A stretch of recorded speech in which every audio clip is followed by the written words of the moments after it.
Assalamualaikum warahmatullahi wabarakatuh. Saya Rena Amelia, mahasiswi dari AMIK CBI kelas L1. Video ini dibuat untuk memenuhi tugas mata kuliah PAI dan di sini saya mengambil tema tentang ibadah sebagai aspek ritual umat Islam. Oke, kita masuk ke dalam makna ibadah. Ibadah berasal dari bahasa Arab yang secara etimologi memiliki arti menyembah atau menghamba.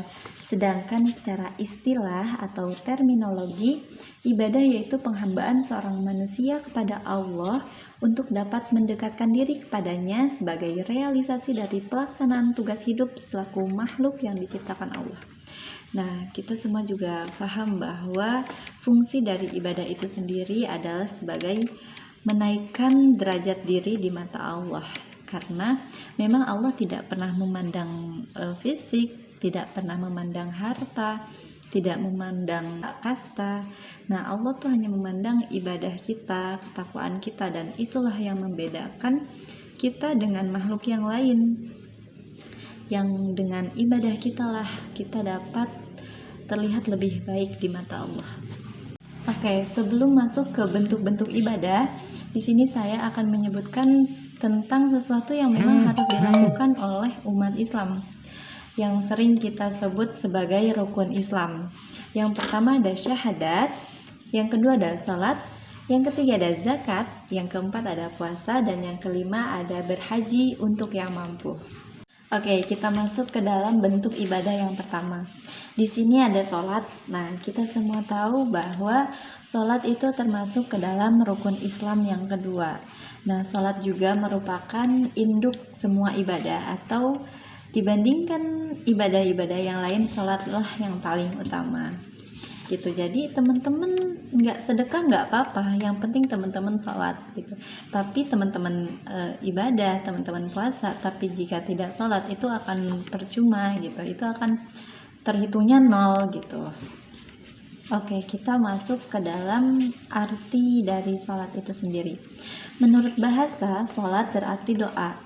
Sedangkan menurut istilah syara, sholat berarti perbuatan khusus seorang muslim yang berisi bacaan-bacaan dan gerakan-gerakan yang dimulai dengan takbir dan diakhiri dengan salam dengan memenuhi syarat-syarat tertentu. Nah, jadi teman-teman tuh nggak bisa gitu kan, kita nggak bisa melakukan sholat dengan sembarangan. Ada syarat-syarat yang memang harus kita penuhi sebelum sholat gitu. Ada sesuatu yang memang kita harus jalankan sebelum kita melaksanakan sholat. Fungsi sholat itu sendiri begitu berdampak kepada perilaku manusia. Nah, selain dampak positif yang kita dapat dari rajinnya kita sholat, kita juga dapat terhindar dari perbuatan keji dan mungkar. Karena memang sholatlah yang membatasi antara kita dengan perbuatan keji. Lalu kalau misalkan ada pertanyaan, Kak, saya sholat, tapi kenapa saya masih mampu mengerjakan sebuah perbuatan yang keji? Nah, kembali lagi, tanyakan kepada diri kita, kepada diri sendiri bahwa apakah sholat kita sudah benar? Apakah sholat kita sudah sama seperti yang Nabi ajarkan? Selanjutnya kita akan membahas tentang rukun sholat. Di sini ada 13 rukun yang wajib kita penuhi saat sholat. Yang pertama ada niat, yang kedua berdiri bagi yang mampu. Nah, untuk poin 2 ini kita punya keringanan teman-teman, bahwa jika memang kita tidak mampu untuk berdiri, teman-teman bisa punya keringanan untuk sholat dengan duduk atau berbaring, tergantung kemampuan kita. Jika memang darurat, jika memang sudah tidak mampu berdiri, maka tidak apa-apa, kita sholat dengan duduk ataupun berbaring.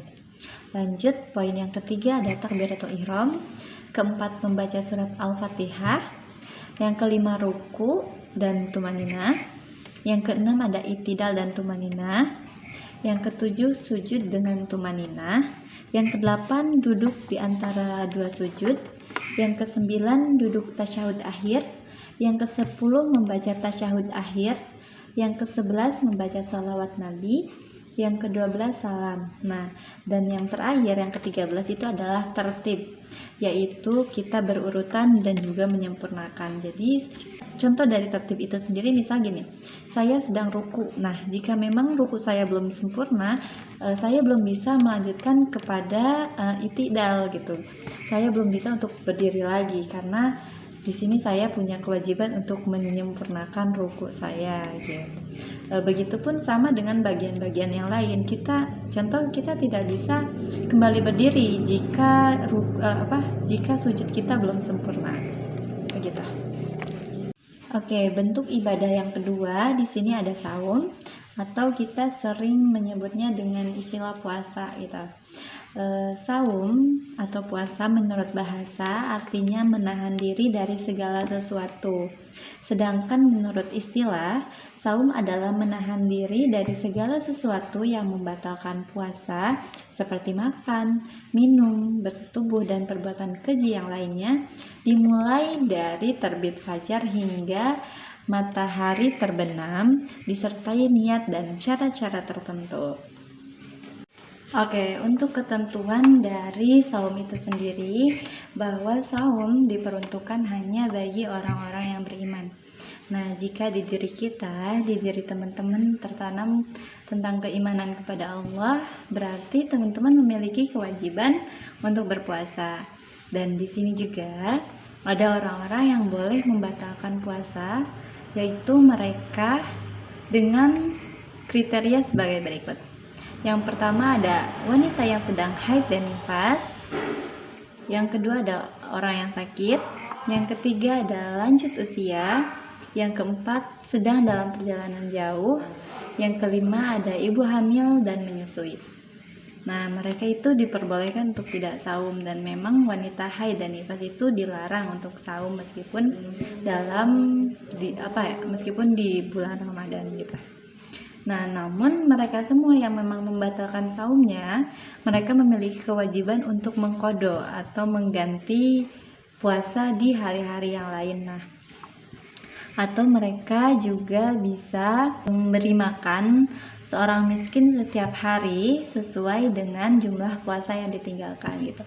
Jadi seorang bisa membayar saum yang ditinggalkan itu dengan saum kembali, atau juga dia bisa menggantinya dengan fidyah atau memberi makan seorang miskin setiap hari sebanyak saum yang dia tinggalkan gitu. Untuk niat puasa itu sendiri tidak hanya sekedar menahan diri dari makan dan minum saja, namun alangkah baiknya kita juga menanamkan bahwa kita membatasi diri, menahan diri dari perilaku yang tidak baik, dari perilaku keji, dari perilaku yang kotor, atau bahkan dari hal-hal yang sia-sia.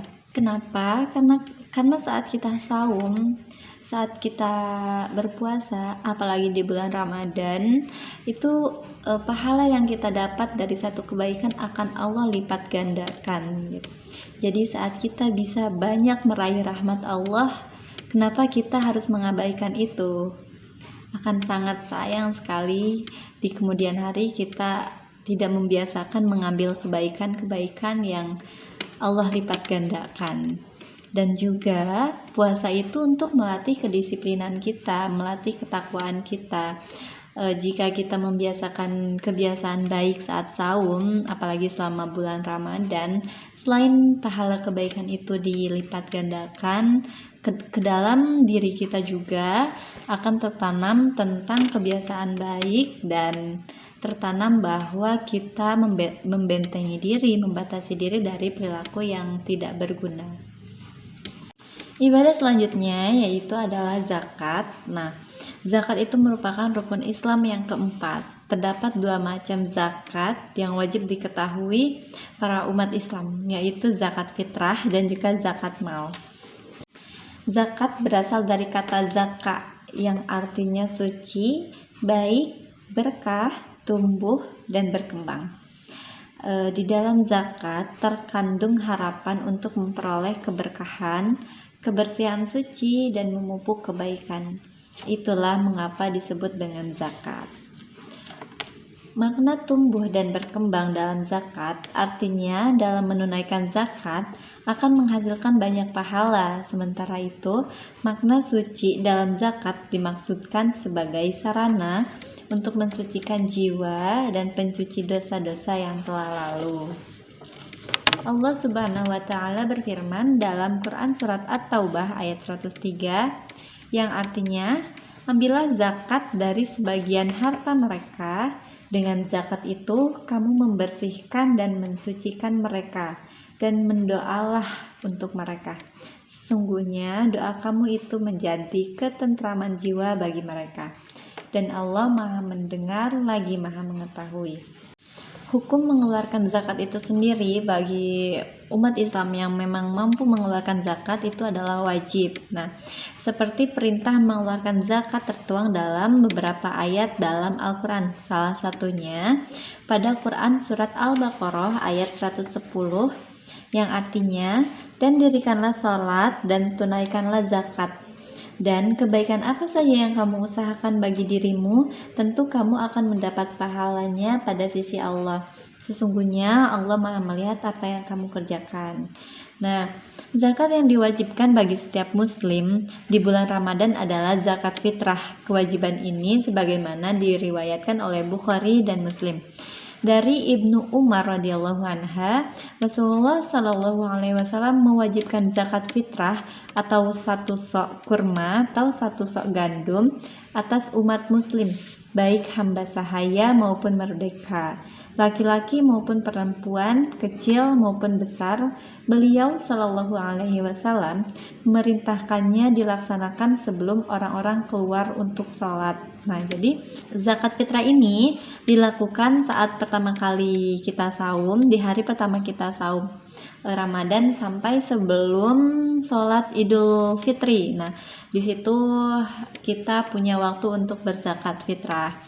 Adapun jenis-jenis zakat, ada zakat fitrah dan juga zakat mal. Nah, untuk zakat fitrah itu adalah zakat yang wajib dikeluarkan bagi setiap muslim pada bulan Ramadan, tepatnya saat menjelang Idul Fitri. Besaran zakat fitrah setara dengan 3,5 liter atau sekitar 2,5 kg makanan pokok.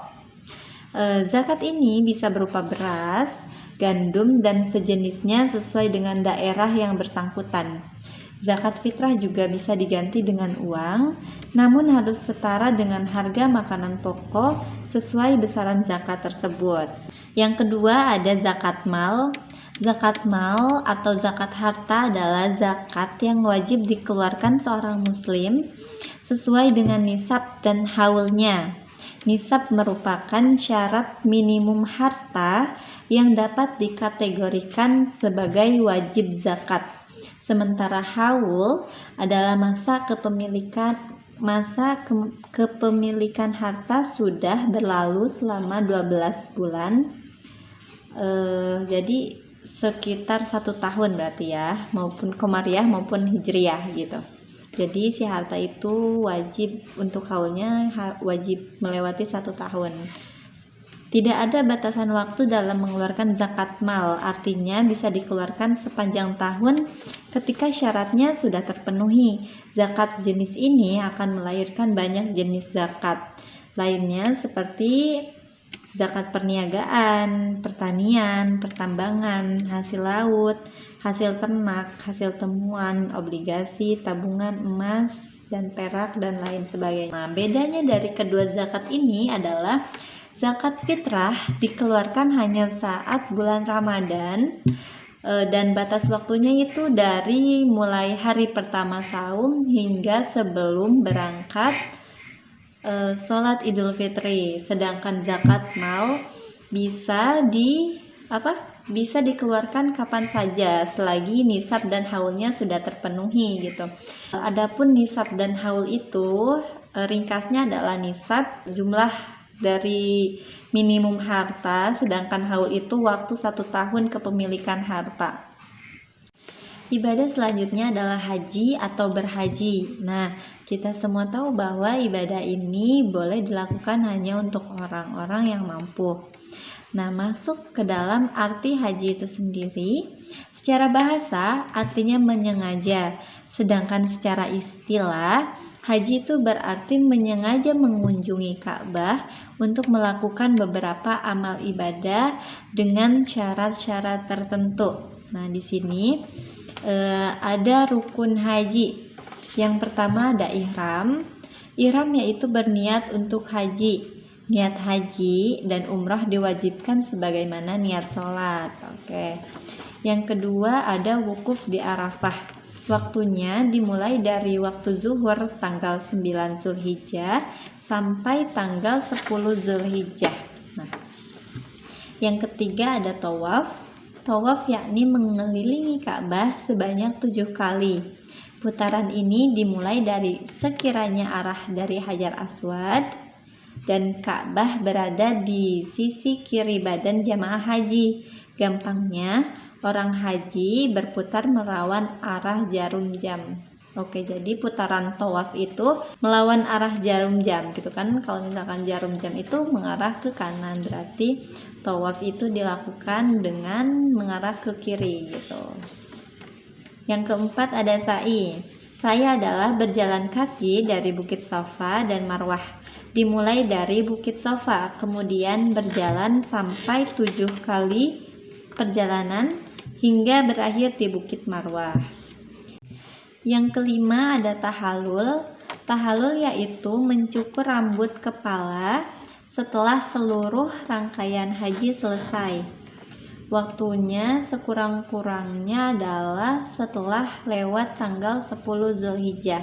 Sedangkan untuk wajib haji itu ada 6, yaitu pertama mabit di Musdalifah, yang kedua ada lempar jumroh Aqobah 7 kali, yang ketiga lempar 3 jumroh di hari tasyrik atau di tanggal 11, 12, dan 13 Zulhijjah, yang keempat ada mabit pada malam tasyrik, yang kelima ada ihram dari miqat, dan yang keenam ada tawaf wada.